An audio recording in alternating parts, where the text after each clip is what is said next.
जब मुल्क में महंगाई हो और इतनी हो कि उसे कंट्रोल करना हुकूमत के बस में ना हो, जब मुल्क में बेरोजगारी हो और हुकूमत लोगों को रोजगार देने में भी नाकाम हो जाए, लोगों की कुव्वत खरीद में कमी हो और गुर्बत में इजाफा हो जाए, अमीर अमीर तर और गरीब गरीब तर हो जाए, तो अपोजिशन की जानिब से ऐसे मौके पर आवाम की तर्जुमानी और उनकी परेशानी दूर करने के लिए तहरीकों का आगाज किया जाता है। जलसे जुलूस होते हैं, रैलियां निकाली जाती हैं, हुकूमत पर प्रेशर बढ़ाने और उसे गिराने के लिए धरने दिए जाते हैं। लेकिन कोई भी तहरीक, कोई भी धरना अपने मकसद को कामयाब बनाने और हुकूमत गिराने में कभी कामयाब नहीं हो पाता। और पाकिस्तान की तारीख में ये रिवायत रही है कि जब भी इस तरह की तहरीकें शुरू की गई, वो सब की सब ही तकरीबन नाकाम साबित हुई हैं। अपोजिशन महंगाई, बेरोजगारी, गिरती मईशत और माशी बदहाली पर इस वक्त भी एहतजाज कर रही है और इस एहतजाज को मौसर बनाने के लिए आज से ठीक 1 साल पहले पीडीएम के नाम से अपोजिशन की 11 जमातों का एक इत्तेहाद बनाया गया था, जिसने उस वक्त दावा किया था कि वो कुछ ही दिनों में इमरान खान की हुकूमत को घर भेज देंगे। कि तारीख की बदतरीन धांधली के नतीजे में वजूद में आने वाली हुकूमत अपनी 2 साला कारकर्दगी की बुनियाद पर नाअहल साबित हुई। 16 अक्टूबर को गुजरावाना के जलसे आम से तारीख साज तहरीक का आगाज उसी जलसे से कर दिया जाएगा। इससे पूरी कौम बेदार होगी, सड़कों पे आएगी, जलसों में आएगी, मुजाहरों में आएगी। ऐसे हालात में आम आदमी के लिए उम्मीद की एक किरण हम बनना चाहते हैं। अब 1 साल बाद फिर पीडीएम अपनी तहरीक में जान डालने की कोशिश कर रही है और आज से रावलपिंडी की सड़कों पर उतरकर हुकूमत मुखालिफ तहरीक का आगाज पीडीएम की जानिब से एक बार फिर कर दिया गया। अब पीडीएम की पुरानी साथी यानी पीपल्स पार्टी भी इस वक्त शहर शहर महंगाई के खिलाफ एहतजाज कर रही है। उनकी जानिब से भी दावा किया जा रहा है कि इस बार हुकूमत को घर भेज दिया जाएगा। लेकिन अपोजिशन ये एहतजाज एक साथ करे या फिर टुकड़ों में बंटकर तकसीम होकर करे, दूसरी तरफ हुकूमत हमें इंतहाई पुरुमीद और पुरएतमाद नजर आती है और इतनी रिलैक्स है हुकूमत के महंगाई बढ़ती रहे, बेरोजगारी और मुआशी बदहाली के बावजूद। कल ही वफाकी वजीर मनसूबाबंदी असद उमर ने प्रेस कॉन्फ्रेंस की और उसमें उन्होंने बड़े इत्मीनान से बताया कि महंगाई अभी आने वाले कुछ दिनों में खत्म होने, इसमें कमी के लिए आवाम को महीनों तक इंतजार करना पड़ेगा, फिर शायद इसमें कुछ कमी आ जाए। कल उन्होंने क्या कहा, जरा सुनिए। इसके अंदर जो कीमतें जो इजाफा हुआ है, शायद ये इतनी जल्दी अगले 1-2 माह के अंदर ना नजर आए। मार्च के महीने से मार्च, अप्रैल, मई के महीने के अंदर बेहतरी होती हुई नजर आए। तो इतनी बढ़ती हुई महंगाई के बावजूद हुकूमत इस वक्त बड़ी इत्मीनान में है और महंगाई आने वाले कुछ हफ्तों में कम होती हमें दिखाई नहीं दे रही। अपोजिशन अब सड़कों पर आना शुरू हो चुकी है और इसके बाद फौरी तौर पर वज़ीर आज़म इमरान खान ने आज फिर से एक इजलास बुलाया था जिसमें फैसला किया गया कि महंगाई कम करने के लिए ज़िले सतह पर कमेटियां बनाई जाएंगी, यूटिलिटी स्टोर्स के जरिए अब कम आमदनी वाले अफराद को सब्सिडी दी जाएगी और साथ ही वज़ीर आज़म की जानिब से हिदायत भी की गई कि मोटरसाइकिल और रिक्शे वालों को भी सब्सिडी रेट पर पेट्रोल देने के लिए एक प्लान बनाया गया है। और महंगाई को कंट्रोल करने के लिए अब और इसे कम करने के लिए वज़ीर आज़म इमरान खान हुकूमत में आने के बाद से कई मरतबा एक्शन ले चुके हैं, मुतादिद कमीशन बना चुके हैं, लातादाद कमेटीज़ भी बन चुकी हैं, वफाकी वज़रा समेत टाइगर फोर्स को भी दर्जनों बार हिदायत दी जा चुकी है। लेकिन नतीजा हमेशा ये आता है कि इन एक्शंस के बाद महंगाई उल्टा बढ़ जाती है और महंगाई को कंट्रोल करना इस वक्त हुकूमत के बस में दिखाई नहीं दे रहा। हुकूमती दावों और महंगाई के खिलाफ मुहिम चलाकर हुकूमत गिराने के अपोजिशन के दावों में इस वक्त हम क्या अपोजिशन की इस वक्त पोजीशन है और किस तरह से वो हुकूमत को गिराने में, घर भेजने में कामयाब हो सकता, ऐसा अमली तौर पर तो दिखाई नहीं दे रहा। फिर इस तहरीक का मकसद क्या हो सकता है, इसी पर बात करते हैं। नबील गबोल साहब पाकिस्तान पीपल्स पार्टी के सीनियर रहनुमा हमारे साथ मौजूद हैं, सेनेटर अब्दुल कयूम साहब नून लीग के सीनियर रहनुमा भी हमारे साथ मौजूद हैं। तो गबोल साहब, ये अपोजिशन तहरीक किस तरह चलाएगी, कैसे कामयाब होगी, ज़रा इस तरफ तो आते हैं। लेकिन अब ये अगर पेट्रोल सस्ता लेना है तो या तो बाइक खरीदनी पड़ेगी या रिक्शा लेना पड़ेगा, क्योंकि गाड़ी में अगर पंप जाएंगे डलवाने तो वो तो हमें 138 रुपये फी लीटर ही मिलेगा। तो तैयार हैं आप रिक्शा या बाइक खरीदने के लिए गबोल साहब?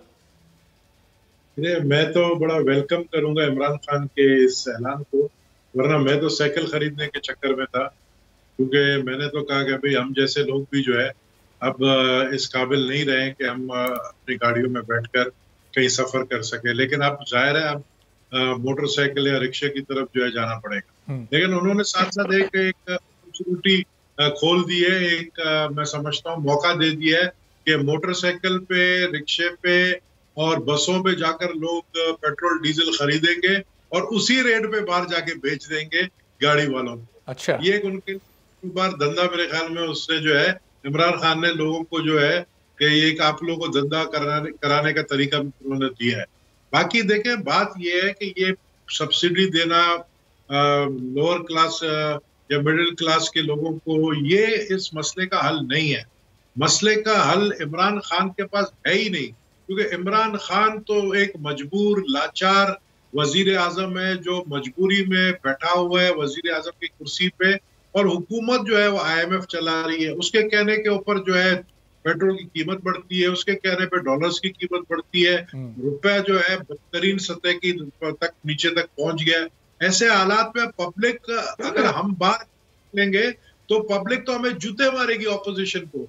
गवर्नमेंट तो रोज जूते खा रही है, गवर्नमेंट के MNA MPs अपने हल्के में नहीं जा सकते, तो इसलिए हमें बाहर निकलना पड़ेगा और हम ये तहरीक चलाएंगे। और PDM, देखिए PDM अगर तहरीक चलाती है बहुत अच्छी बात है, वो चलाए, लेकिन पीपल्स पार्टी ने ये पहले ही फैसला किया है कि हम हर जिले में तहरीक चलाएंगे, हर जिले में एहतजाज करेंगे।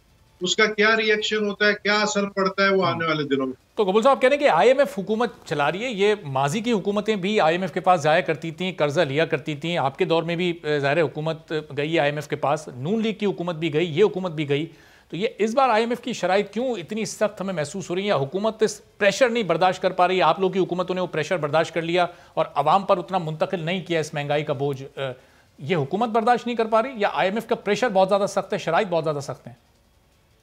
देखिए, जब आप सेलेक्टेड गवर्नमेंट लेकर आते हैं तो फिर आप IMF के कहने पर हुकूमत चलाते हैं।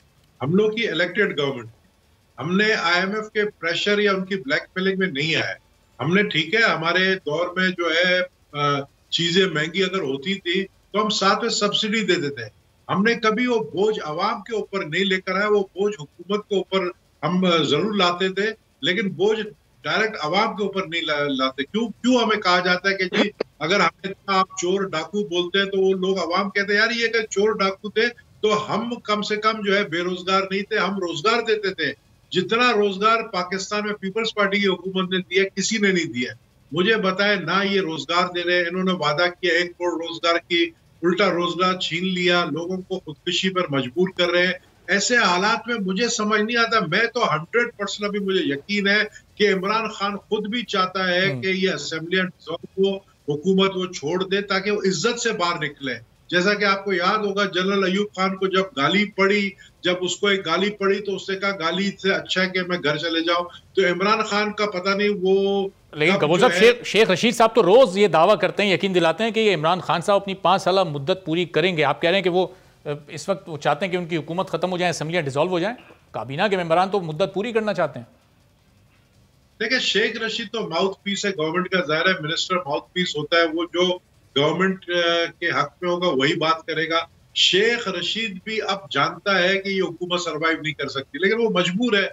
अब जाहिर है जब वो एक मजबूर वजीर है तो वो इस तरह की बयान देगा। मैं समझता हूँ कि देखें, मुझे आप एक बात बताएं, आज डॉलर की कीमत 174 तक पहुंच गई है, पेट्रोल की कीमत 150 रुपए लीटर तक जो है पहुंच गई है। मुझे एक बात बताएं कि जब ये मार्च के महीने में 200 रुपए लीटर हो जाएगा तो क्या ये सरवाइव कर पाएंगे? क्या ये लोग ऑटोमेटिकली निकलेंगे? उनको जरूरत नहीं होगी पीपल्स पार्टी की या PML नून की या ऑपोजिशन की या PDM की कि वो तहरीक को चलाए, ये खुद निकलेंगे बाहर। अच्छा। और आप देखेंगे कि ऐसा माहौल पैदा होगा कि ये पूरा पैरालाइज हो जाएगा और मुझे सिविल डिसओबीडियंस का खतरा है।